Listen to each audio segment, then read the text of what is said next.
తెలంగాణ రాజకీయాల్లో ఎమ్మెల్సీ కల్వకుంట్ల కవిత లేఖ కలకలం రేపుతుంది. బీఆర్ఎస్ అధినేత మాజీ సీఎం కేసీఆర్ కు ఆయన కుమార్తె ఎమ్మెల్సీ కవిత లేఖ రాశారు. కవిత లేఖ సోషల్ మీడియాలో వైరల్ అవుతుంది. ఓవరాల్ గా ఇదే అంశానికి సంబంధించి మరిన్ని updates Telangana bureau in charge Naveen అడిగి తెలుసుకుందాం. సో నవీన్ చెప్పండి, అంటే కవిత రాసిన లేఖ మొత్తం అన్ని పార్టీల్లోనూ తీవ్ర చర్చలైతే జరుగుతున్నాయి. దీనికి సంబంధించి ఒక్కొక్కరు ఒక్కొక్క విధంగా స్పందిస్తున్నారు. ఇది తండ్రి కూతుళ్లకు సంబంధించిన విషయం అని ఒకరు అంటుంటే, లేదు ఇది ఒక డ్రామా అని చెప్పేసి మరొకరు అంటున్నారు. సో కవిత లేఖకు సంబంధించి మీ విశ్లేషణ ఏంటి? ఇది ఒక రకంగా బీఆర్ఎస్ పార్టీకి పెద్ద కుదుపుగానే మనకు చెప్పొచ్చు. ఎందుకంటే కవిత గతంలో అనేక కామెంట్స్ కూడా చేసింది. అంటే ఆమె జైలు నుంచి వచ్చిన తర్వాత, అంటే లిక్కర్ కేసులో రిమాండ్ లో ఉన్నటువంటి కవిత బెయిల్ తీసుకుని తిరిగి వచ్చిన తర్వాత కొన్ని రోజుల పాటు ఆమె సైలెంట్ గానే ఉన్నారు, విశ్రాంతి తీసుకున్నారు. ఆ తర్వాత మళ్ళీ తన ఉనికిని కాపాడుకునేందుకు ఆమె అనేక ప్రయత్నాలు చేశారు. అయితే ఎక్కడ కూడా పార్టీ కార్యక్రమాల్లో ఎక్కడ కూడా ఆమెకు ఒక యాక్టివ్ పార్టిసిపేషన్ అనేటువంటిది కేసీఆర్ ఇవ్వలేదు. సో దాంతో తీవ్రంగా మనస్తాపం చెందినటువంటి కవిత అనేక కామెంట్స్ చేస్తూ వస్తున్నారు, మనం చూస్తున్నాం. సో ఇటీవల ఆమె చేసినటువంటి పెద్ద కామెంట్, అంటే 10 ఏళ్లుగా తెలంగాణలో ఒక భౌగోళిక తెలంగాణను సాధించుకున్నాను తప్ప సామాజిక తెలంగాణ మనము ఇంకా సాధించలేమని ఆమె చేసినటువంటి కామెంట్స్ 10 ఏళ్లుగా అధికారంలో ఉన్నటువంటి బీఆర్ఎస్ పార్టీ లేదా కేసీఆర్, ముఖ్యమంత్రిగా కేసీఆర్ ఎక్కడ కూడా బీసీల పట్ల ఆయన పెద్దగా, అంటే బీసీలను ఆదరించింది లేదు, బీసీల కోసం ఆయన చేసింది ఏం లేదు అనేటువంటి రీతిలో కవిత కామెంట్ చేసింది. సో అదే సమయంలో ఇటు తెలంగాణలో బీసీలకు 42% రిజర్వేషన్లు కల్పిస్తూ ఇటు రేవంత్ రెడ్డి సర్కార్ అసెంబ్లీలో తీర్మానం చేసి కేంద్రానికి పంపించడం.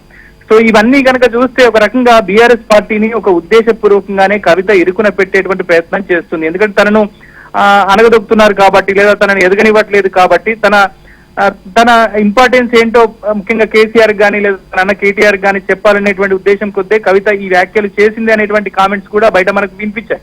సో తాజాగా నిన్న కవిత రాసినట్టుగా చెప్తున్నటువంటి ఒక లేఖ బయటికి రావడం, సో ఆ లేఖలో కూడా ఆమె చాలా సంచలన వ్యాఖ్యలు చేసింది. సో దాంట్లో ప్రధానంగా ఇటు బీజేపీ బీఆర్ఎస్ ల మధ్య సంబంధం ఉందనేటువంటి రీతిలో కవిత ఎండార్స్ చేసినట్టుగానే ఆ లేఖలో మనం చెప్పుకోవచ్చు.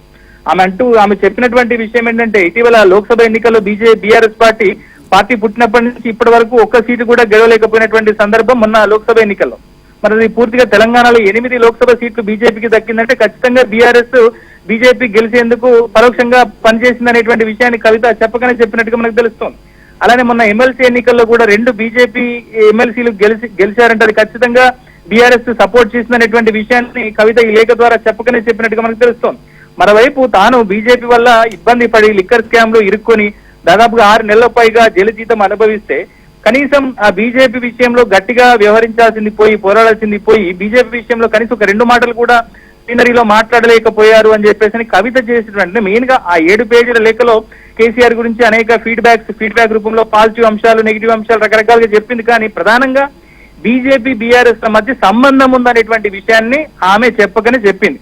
అయితే ఈ లేఖ తర్వాత ఇప్పుడు తెలంగాణ రాజకీయాలు, అంటే నిన్న సాయంత్రానికి లేఖ బయటకు వచ్చింది, రకరకాల ఊహాగానాలు. సో ఆ లేఖ ఎట్లా బయటకు వచ్చింది, ఆమె 2వ తారీఖు లేఖ రాస్తే 22వ తారీఖు ఎట్లా బయటకు వచ్చింది, అసలు ఇప్పుడు ఎట్లా బయటకు వచ్చింది అనేటువంటి చర్చలు జరుగుతున్నాయి. కానీ ఈ లేఖలో అంశాలను కనుక చూస్తే బీజేపీ బీఆర్ఎస్ కు సంబంధించి మధ్య బంధం ఉందనేటువంటి అంశం పట్ల కవిత మాట్లాడినటువంటి మాటల తర్వాత తెలంగాణ రాజకీయాలు మాత్రం ఒకంత సంచలనంగా హాట్ టాపిక్ గా మారింది. మన దాంట్లో కాంగ్రెస్ పార్టీ కనుక ఏం చేస్తుంది, సో బీఆర్ఎస్ బీజేపీ మధ్య బంధం ఉంది, దీనికి కవిత రాసిన లేఖనే సాక్ష్యం అనేటువంటి అంశాన్ని కాంగ్రెస్ పార్టీ ప్రధానంగా నిన్న సాయంత్రం నుంచి కూడా ప్రజలకు తీసుకెళ్లే ప్రయత్నం చేస్తుంది.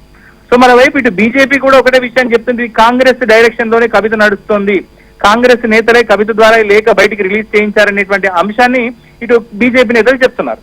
సో కానీ ఇప్పటి వరకు బీఆర్ఎస్ పార్టీకి సంబంధించినటువంటి నేతలు హరీష్ రావు గానీ, కేటీఆర్ గానీ లేదా ఇతర నేతలు ఎవరు కూడా ఈ అంశం పట్ల మాట్లాడేందుకు వాళ్ళు కూడా ఆసక్తి చూపించట్లేదు. కొద్దిసేపటి క్రితం మనం కేటీఆర్ తో మాట్లాడినప్పుడు సాయంత్రం ఈ అంశం మీద మాట్లాడతా అని చెప్పేసి అన్నారు.